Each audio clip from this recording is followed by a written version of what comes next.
A teenager sat on a throne he never asked for, in a palace he could not defend, ruling an empire that had already stopped believing in itself. His name carried the weight of Rome's entire history. Romulus, like the mythical founder of the city. Augustus, like the first emperor who built it into the greatest power the ancient world had ever seen. But the people around him did not call him Augustus. They called him Augustulus, Little Augustus. Some went further and called him Mamillus, Little Disgrace. He ruled for about 11 months. The Aventine Hill.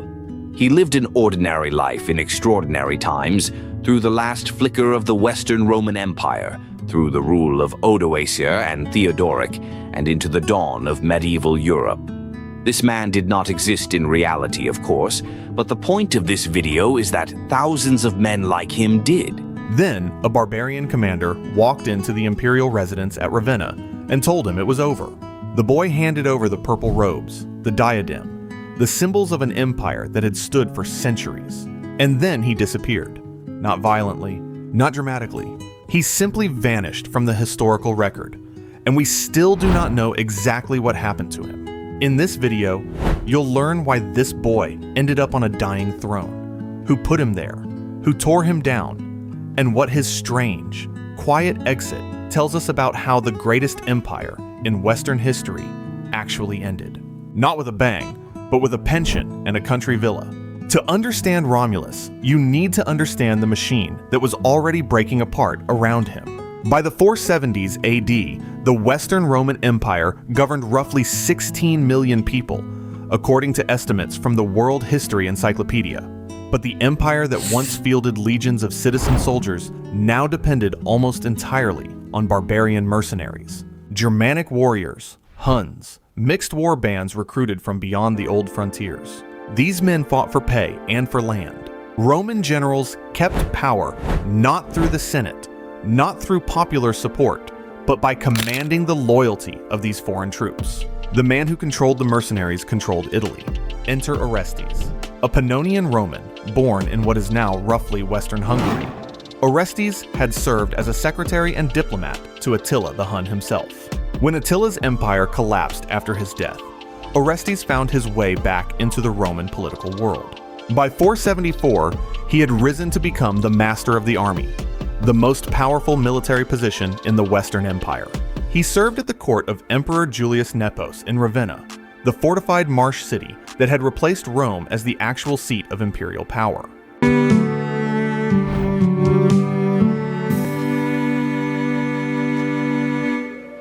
Greetings to you. I'm Keith Massey.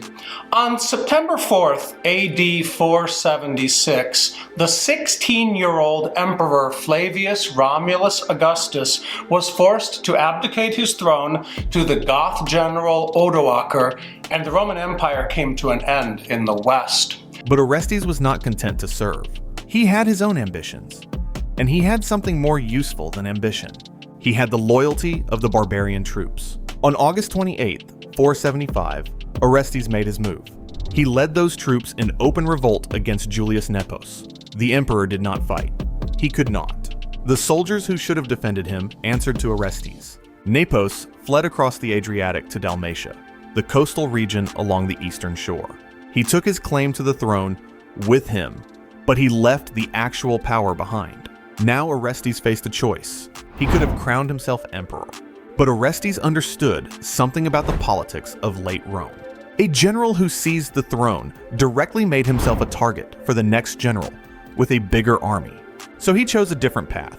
On October 31st, 475, Orestes proclaimed his own son emperor of the Western Roman Empire. The boy's name was Romulus. Historians are not certain exactly how old he was. He was born sometime around 460 or 461. Though some scholars place his birth as late as the 470s. The most common estimate puts him at roughly 15 years old when he received the purple. Think about that name for a moment. Romulus Augustus, the founder and the first emperor, combined in one boy who would become the last. Later historians could not resist pointing out the irony. The anonymous chronicler known as the Excerpta Valesiana recorded both the nickname Augustulus and the even crueler Momyllus. The empire that Romulus had supposedly founded and Augustus had built into the master of the Mediterranean world now rested on the thin shoulders of a teenager who controlled nothing. His reign lasted roughly 11 months.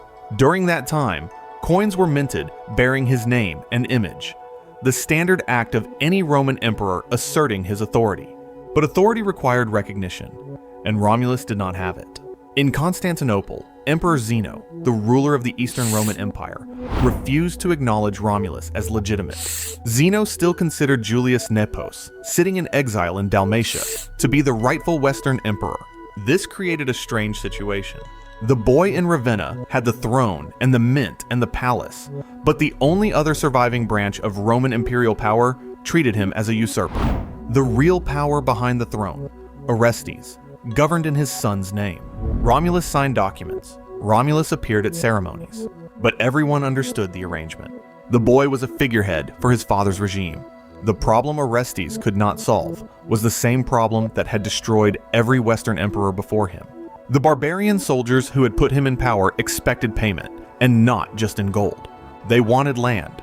Specifically, they demanded that Orestes grant them 1/3 of the land in Italy, the same kind of settlement that barbarian groups had received in Gaul and other provinces. Orestes refused. This was his fatal mistake. He had used these men to overthrow one emperor, and he somehow believed they would accept being denied the reward they had been promised. The revolt came from within his own forces. Its leader was a man named Odoacer, a Germanic or possibly Hunnic commander who had served as part of the imperial bodyguard. Odoacer rallied the discontented troops. The commonly accepted date for the decisive events is September 4th, 476, though some sources suggest the revolt may have reached its climax as early as August 22nd of that year. The exact date remains disputed among historians. What is not disputed is the outcome. Orestes was captured and killed. His power, built on the loyalty of barbarian soldiers, collapsed the moment those soldiers found a new leader willing to give them what they wanted. With Orestes dead, Odoacer turned to the boy emperor. And the trust he gained from both his tribal warriors and the Roman authorities. It is probable that he first came to prominence in the service of Orestes, a Roman general who made his son, Romulus Augustulus, the last Western Roman emperor. Odoacer's origins are crucial to understanding his later actions. Although here is where the story takes an unexpected turn. Odoacer did not kill Romulus. In a world where deposed emperors were routinely murdered, blinded, or mutilated, Odoacer looked at this teenager and spared him. The ancient sources suggest that Odoacer may have been moved by the boy's youth. Whatever the reason, Romulus was forced to formally abdicate.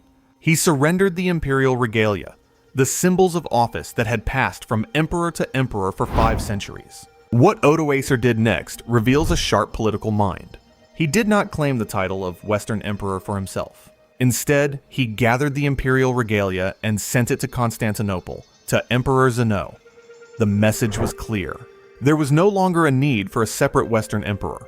The Roman Senate, or what remained of it, sent a delegation to Zeno supporting this arrangement. Odoacer would rule Italy as a king under the nominal authority of the Eastern Emperor. Zeno's response was carefully worded. He told the Senate that they already had an emperor, Julius Nepos, and they should take him back. But in practice, Zeno accepted the new arrangement and granted Odoacer the title of patrician. Most people learn that the Western Roman Empire ended on that day in 476. But here is where the mainstream account deserves to be challenged. Technically, Julius Nepos was still alive. Zeno still recognized him as the legitimate Western emperor. Nepos continued to issue coins and maintain a small court in Dalmatia. The Western Empire had not ended. It had been reduced to a government in exile, clinging to a strip of Adriatic coastline.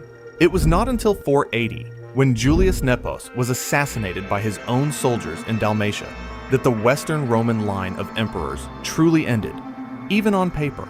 So if you want to be precise, the last Western Roman emperor recognized by the Eastern Court was not Romulus Augustulus at all. It was Julius Nepos. Romulus was the last emperor to sit in Ravenna, but Nepos was the last one the rest of the Roman world considered real.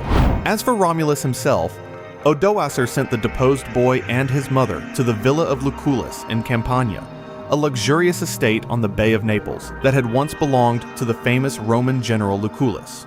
The boy was granted an annual pension of 6,000 solidi, a substantial sum of gold. This was not a prison, it was a comfortable exile. For a teenager who had been emperor for less than a year, it was arguably a better outcome than most of his predecessors had received. And then the record goes quiet. This is where the mystery deepens, and historians are genuinely uncertain about what happened. Fragmentary sources, none of them entirely reliable, suggest that Romulus may have still been alive decades later. Some evidence points to him founding or supporting a monastery in Campania. The latest possible reference to someone who might be Romulus dates to around 507 AD, more than 30 years after his abdication.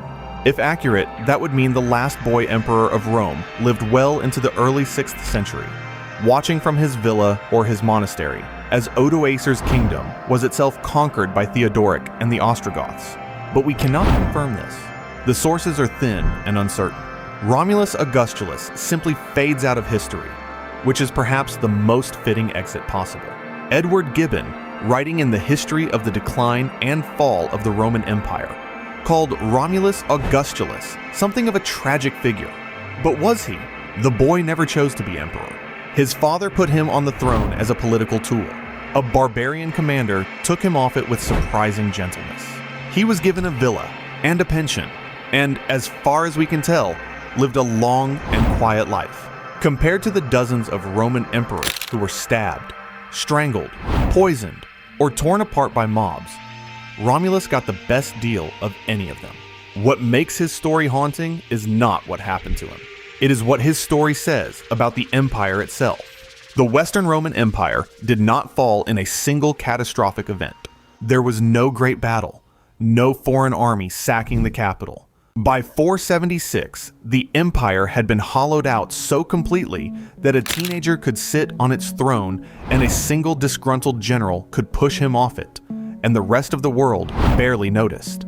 The population of roughly 16 million people in the Western territories did not wake up one morning in a different world.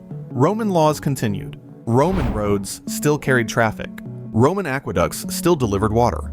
The change was administrative, almost bureaucratic. One system of authority replaced another, and daily life went on. Some historians have argued that Odoacer's rule should not even be described as the end of Rome. He maintained Roman civic structures, kept the Senate functioning, and styled himself as operating within the Roman framework. The transition was so smooth that describing it as a fall may say more about how later centuries wanted to tell the story than about what actually happened at the time. But the symbolism remains impossible to ignore. A boy named after the founder and the first emperor of Rome became its last. He ruled for 11 months, signed a few documents, appeared on a few coins, and then handed over the crown to a barbarian who did not even want it for himself. The empire that had conquered the Mediterranean, built roads from Britain to Syria, and governed tens of millions of people ended with a pension and a villa by the sea. So here's the question I want to leave you with. If Romulus really did live until 507, if he really did spend 30 years in that villa or that monastery, watching the world change around him, what do you think he thought about it all? Did he feel relief? Regret? Did he even remember the 11 months he spent as the last emperor of Rome? And does the fact that we will never know the answer make his story more tragic or less? Tell me what you think.